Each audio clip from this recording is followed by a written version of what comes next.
What's up, guys? This is Guys of Magic. Today we're going to be bringing you our Commander review for Modern Horizons 2.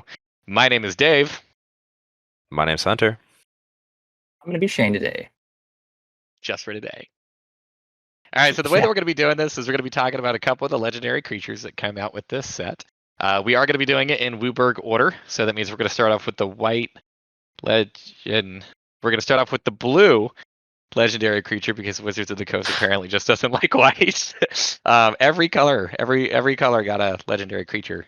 Some got two. White got none. Yeah, they really don't like white. That's the second Modern Horizons set in a row.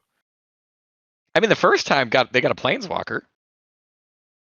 But they didn't get a commander. They don't need any more, dude. No, they do. White sucks in EDH. I got plenty, dude. Yeah, well, I feel bad because white's my favorite color. And this is why you lose games.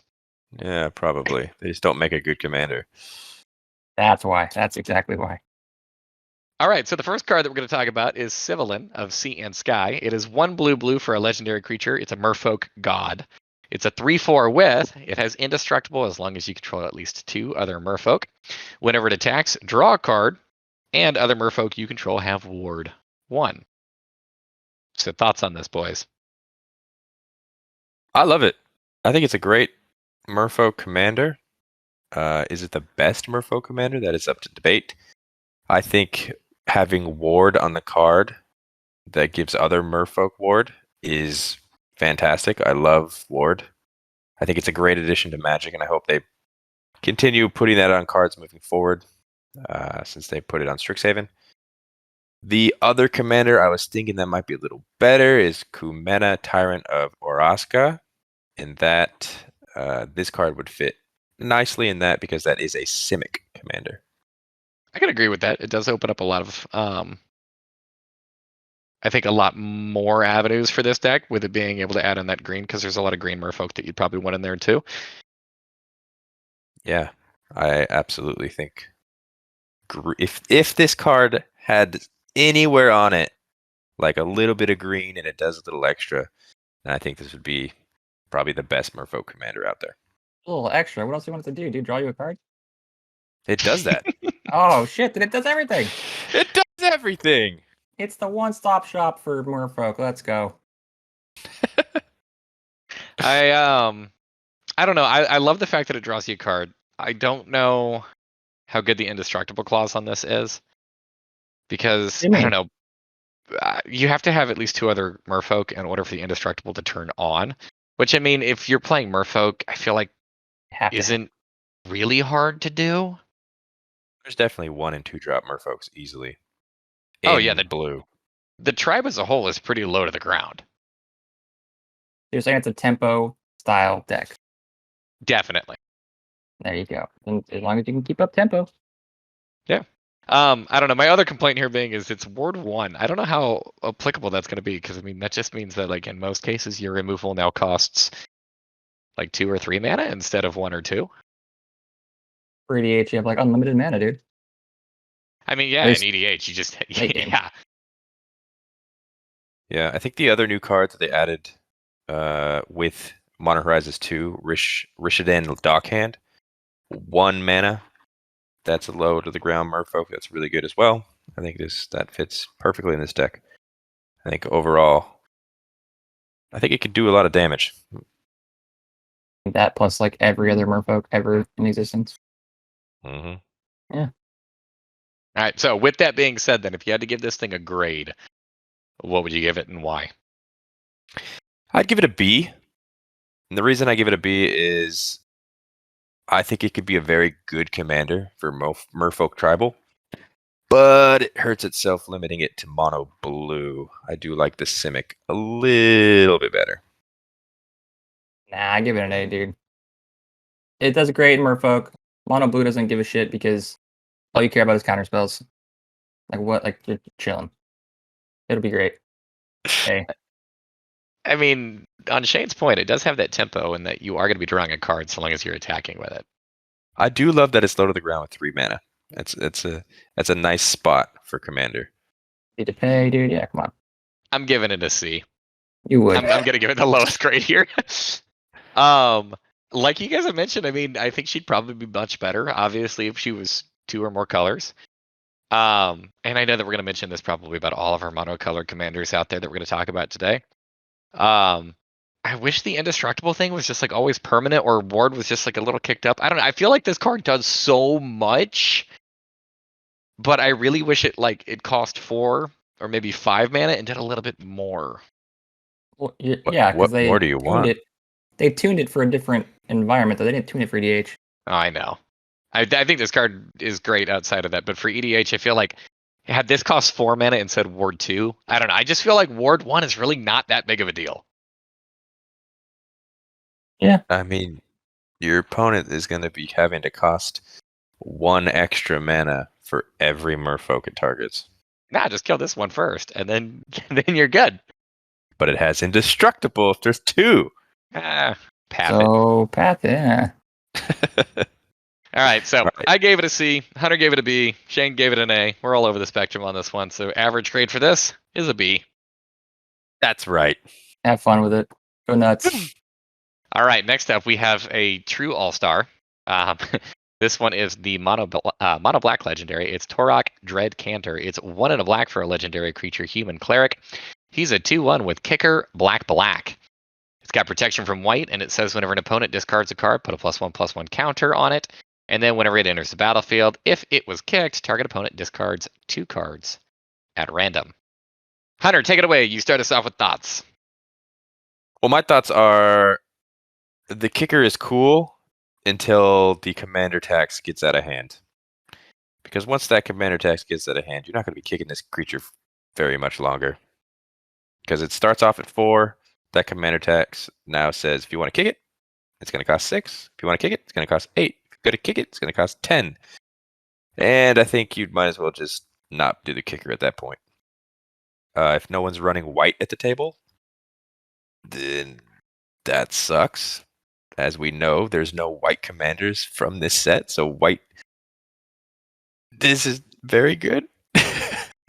But yeah, overall, I think this card is not good. But I'll discuss more when I grade it.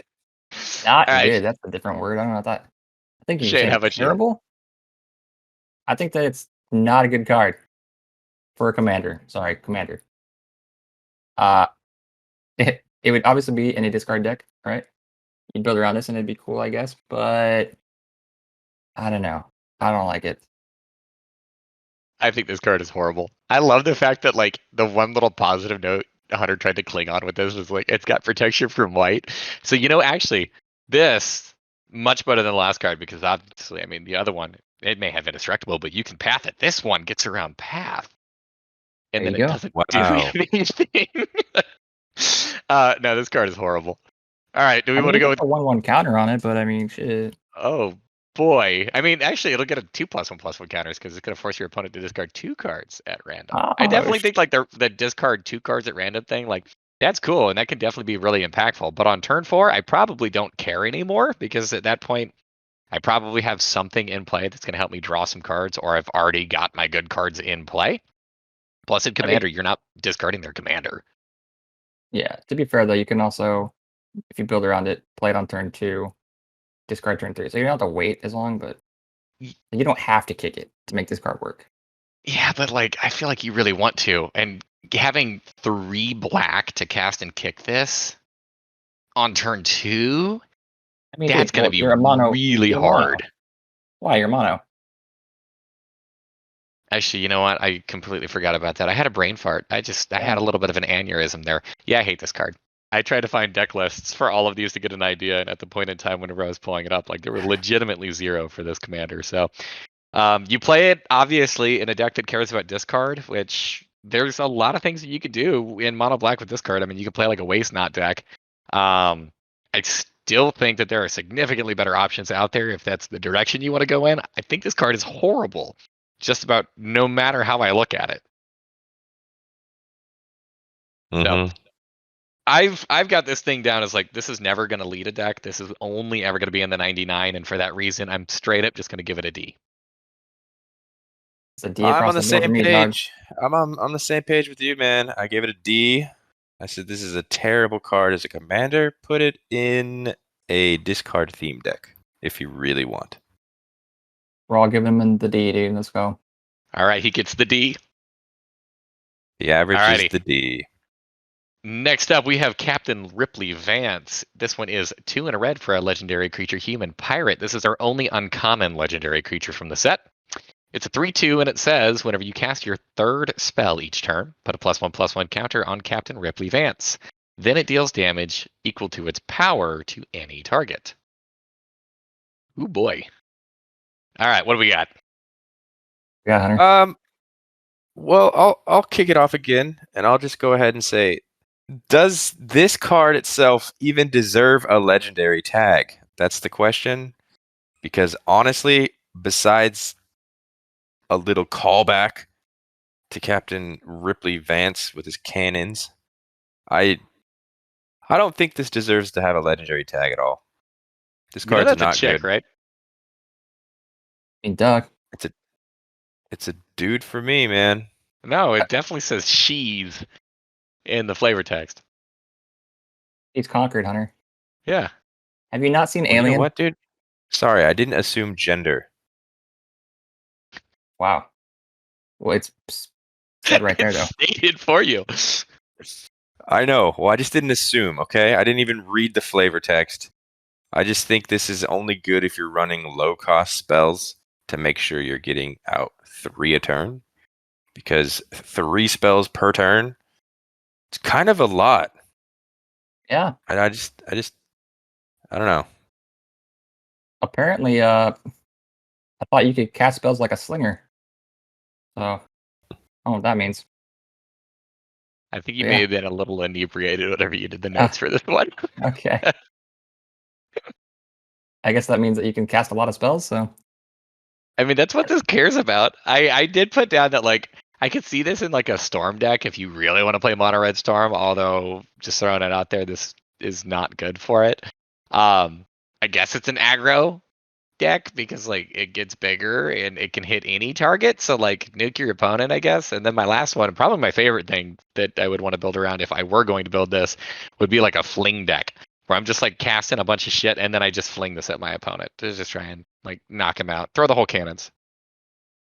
Throw all the cannons at him. It deals damage to any target, which is go face, dude. Yeah. Cool, man. You could do Yeah, it's bad. 4 damage. And then 5 damage. And Well, I then mean, it could will you put- probably die.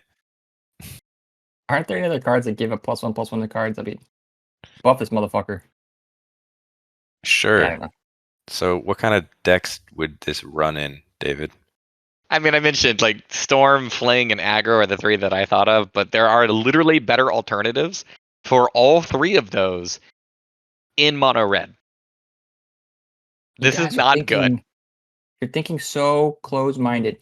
What about those cards that like buff your fucking guy, even if it's for the end of turn, right? It'll still like you can buff this guy to like a big ass fucking attack, and then boom, deals damage. Yeah, sure, but like It's like You a pseudo have- double strike. your opponent has 40 life. Yeah, and I can do 20 in one turn.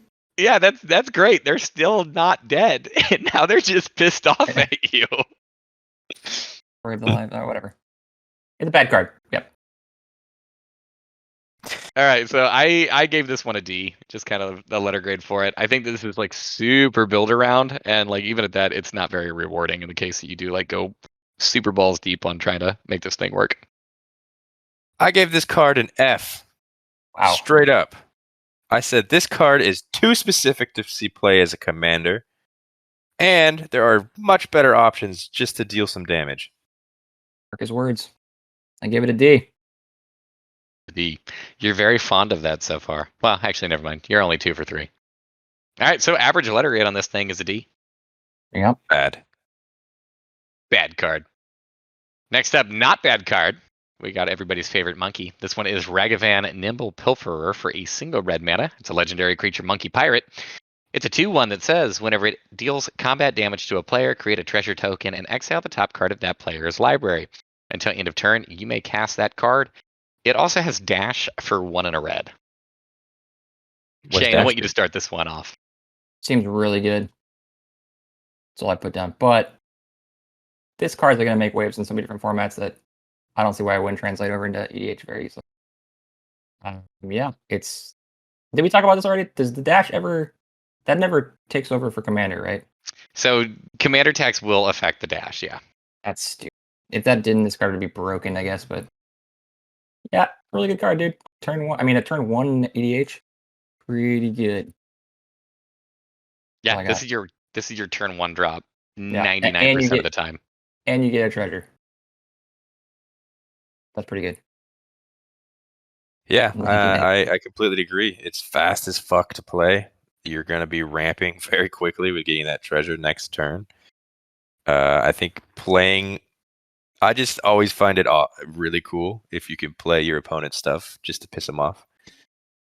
Granted, this doesn't say you can use any mana to cast your opponent's stuff, so you are going to have to play a couple different lands that can tap for all colors.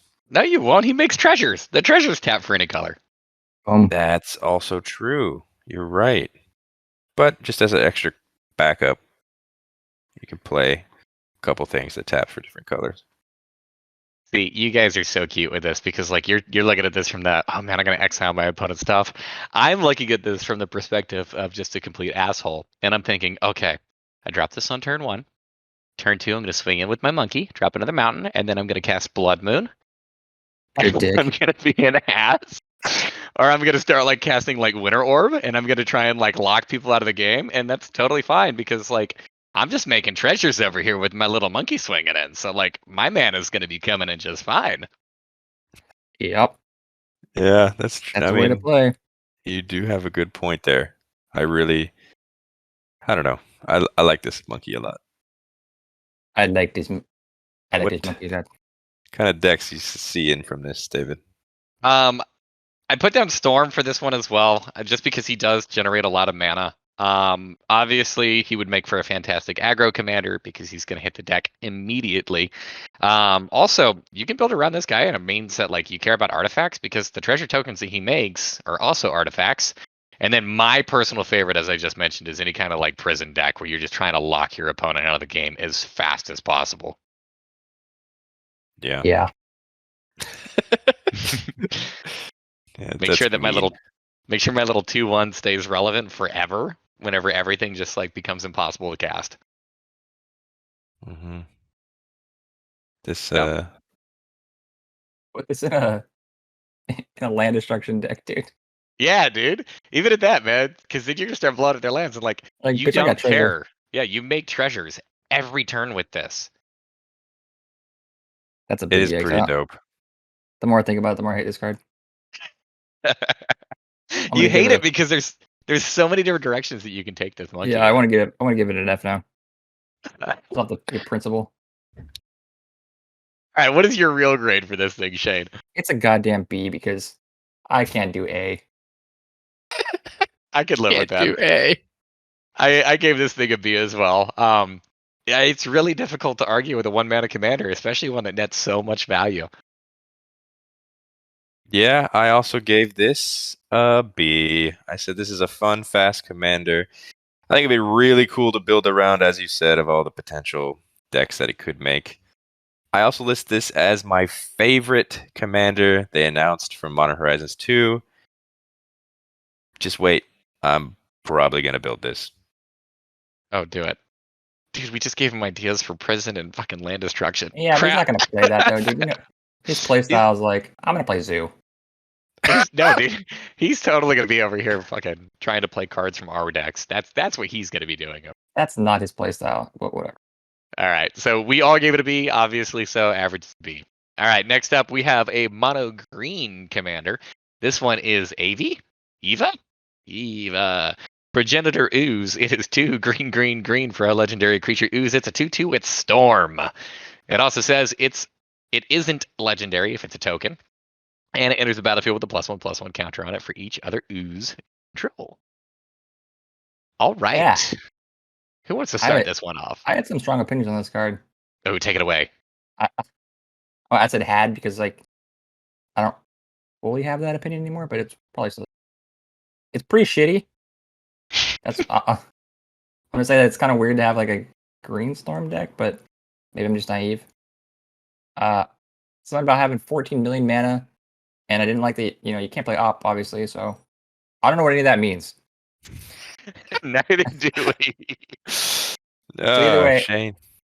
a lot of these notes I took when I was intoxicated, clearly, and yeah, that doesn't make sense. I don't think it's. I don't know. It seems like a cool card, but I don't know. This whole thing about it's talking about token or talking about copies of itself. So I'm guessing you're going to be trying to build a deck where you just make a billion copies of it, right? Because of the storm. Mhm. Yeah. I guess it's cool. Storm, copy effects, Helm of the Host, stuff like that. That way you can make a ton of these. Yeah. Well, Yeah, I wrote storm on a creature because it's on a creature. Yeah. I think 5 mana is a lot for storm. Like if you're trying to cast this on turn 5, you're not gonna have anything cast before it. Unless you're playing a bunch of free mana rocks. But I think Ooze Tribal is better off without him as your commander itself. I think the Mimeoplasm tribal deck, I think this fits in that. I think I Just realized realized- what sorry. I just realized it says it enters the battlefield with +1/+1 counter out of Yeah. each other Ooze you control too. So it's like this thing doesn't even grow over the course of a game. The more I read this, actually, the less I like this card. Yeah, I kind of realized why I think I said 14 million mana. Because you have to cast a 14 million things and then cast this. Yep. To get a bunch of Yeah. copies. So it's like, you have to have. I don't even know. How do you? It's like not even ramp. It's like, is it cheating a bunch of mana somehow? I guess.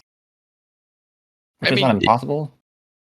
You are in green, so you could be playing mana dorks to try and just like accelerate your mana base. That way, whenever it does come time for you to cast this, so if you are dropping this on turn 5, if you're playing mono green, you might have 10+ mana on turn 5 if you built your deck in that direction. But I still don't like this card. Yeah, I don't like it still either. It's super mana intensive, and I don't think it does a whole lot. I really wish that it grew or something instead of just having those +1/+1 counters. Isn't the Yep. +1/+1 kind of growing? Okay, what I mean by that is like I wish that like if another Ooze into the battlefield, it would grow bigger past that point instead of just entering with those counters. I wish it would be able to like obtain more or like have power equal to the number of Oozes that you control or Oh, wait. something like that. It pumps itself. I was like, correct me if And- I'm wrong though. All the tokens would come in and trigger themselves, right? Yeah, They'd the all tokens trigger each other. The tokens Yes. will, but I mean this thing won't. Say you play this in. Well, yeah, it will. They all do, David. They're all the same copy. Okay. Oh wait, he But means the we're- original one he plays. I see. Okay, so I see your point. And I'm like, this is what I'm still arguing is like, I want to drop this and then I want to play another Ooze, like, and continue my Ooze tribal the next turn, and then this just doesn't care about that anymore. Got it. It only cares about its. Oh wait. Oh right. Because it has to be the ones you can. It's not like a Each one- star. It's just like it's a one effect. Yeah, so Shane's getting me here. It's one and done. So like those counters are just like they're there. It's forever. If you cast this thing and it's a 4/4, then congratulations. It will always only ever be a 4/4. Yeah, but it has a buddy that's a 5/5. And a buddy that's a 6/6, and then you board wipe and you fucking cry yourself to sleep. It's bad. It's not good. What kind of decks do you see, David? Norm and Ooze tribal. I don't know. Big mana essentially. Get Big one boy infinite mana. combo for mana, dude. There you go. See, I'm gonna produce 14 million mana. I'm gonna cast a bunch of things, and Like then you win. whenever I think Storm, green is not the color I want to be in. I want to be in blue and I want to be in red. And hence my opt comment. Yeah. My notes make sense now. There you go. You want to be casting those cheap little things at Cantrip, and I know that they do exist in green. It's just I don't want to be playing green. Well, see, that's why I think Ooze Travel works, if that's a thing. Because the mimeoplasm is green, blue, and black. So you do have that blue if you want more storm. True. I don't know. I think if you're going to build the mimeoplasm, you're probably doing something much more powerful than Ooze Travel. Because that one really cares about the graveyard. All right, I gave this thing a C. I'm not a fan. It's a big dumb beater at absolute best, and I don't like big dumb beaters. You really don't. You've said that multiple times. Who's biased? I gave this a D. I said it's not a good commander. But it might slide into something super jank that's not really a thing, like Ooze Tribal.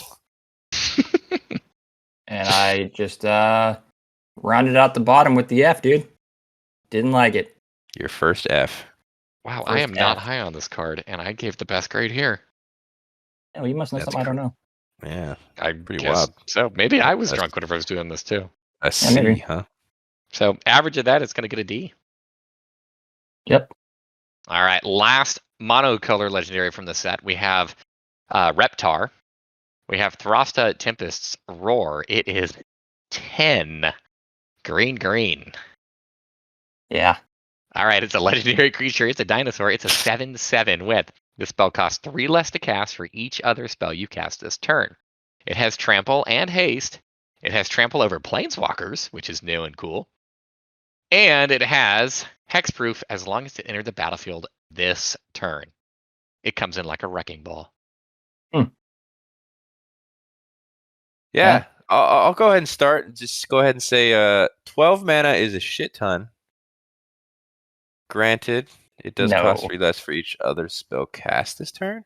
So technically, you could be like, cast it on, let's say, turn 3. 4.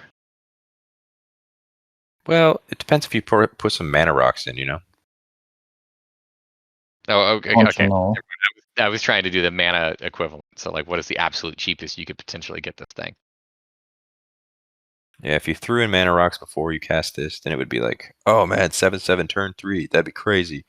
Which would actually hurt quite a bit. A 7/7 haster coming at you on turn 3. Okay. There is no way this thing is dropping turn 3. You never know. Play some free mana rocks, man. Okay. Hey, the defenders.